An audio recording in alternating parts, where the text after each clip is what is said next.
My early childhood was happy. Everything was like the American dream. All of that changed when Jim was 7 years old, and he discovered the true identity of his father.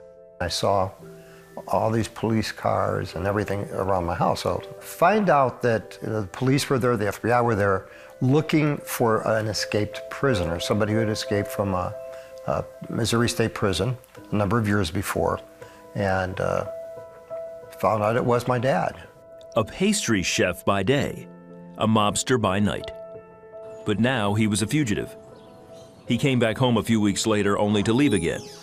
But this time he took the whole family with him.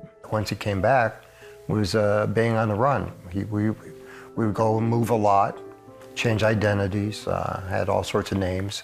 Nearly 7 years on the run, Jim learned a lifestyle of deceit and robbery from his father. I always remember my fondest Christmas memory of being with my dad was when we would go out and steal a Christmas tree every year. So I was learning to not only to steal and lie, but I was also learning that the only way I could be accepted was by doing things. If I did things, I'd be accepted.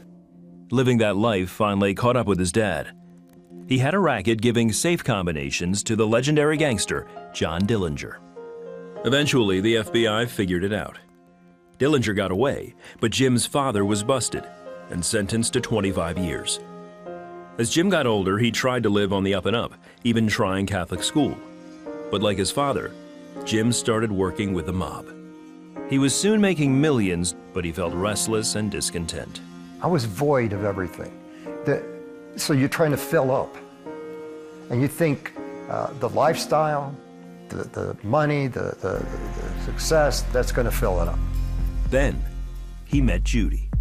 They got married in 1982. Judy had 3 daughters from a previous marriage, so at home, he was a family man. And away from the family, the mob business was getting dangerous. Get a phone call from my Baltimore office and saying, the FBI has just raided us. Jim's attorney explained the situation to him. There's going to be an indictment going down. It was going to be for racketeering. And racketeering is very serious. It had minimum sentences that were very high. Also, it takes all your money, everything away. So I'm going, I don't think I like this. But I wasn't about to give up. And so they offered me a opportunity to turn like state witness. Jim refused at first, but when he learned his business partner planned on killing the judge, he knew it was time to get out. He took a deal, pled guilty to fraud, and got 3.5 years. One night in his cell, he picked up a copy of the only book allowed at Eglin Federal Prison Camp, a Bible. Here I am, laying in the bed, on top of my bed, reading a Bible for the first time in my life. And the words came alive. And just as the lights go like this, just at that moment, I read, and I set the prisoners free. And I realized that I've been in prison all my life. I just didn't know it. And I hugged that Bible, and I wept. And then I heard, to me it was audible.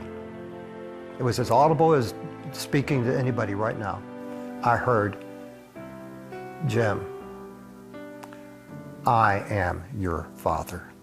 And I love you so much, I gave you my son.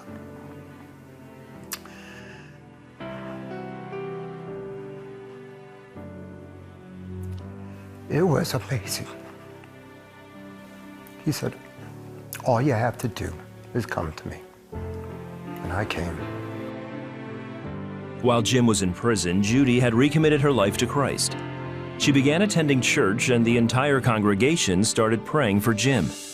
He was released from prison in 1983. There was a church waiting for me, ready for me, and wanted me to be involved in it. Jim got involved immediately, and he and Judy were baptized together that same year. Jim worked 15 years with Walk Through the Bible Ministries, and today he's a business consultant and offers hope to others by sharing his dramatic story. If you got an emptiness inside, that's because God put it there. And that emptiness is the desire for Him.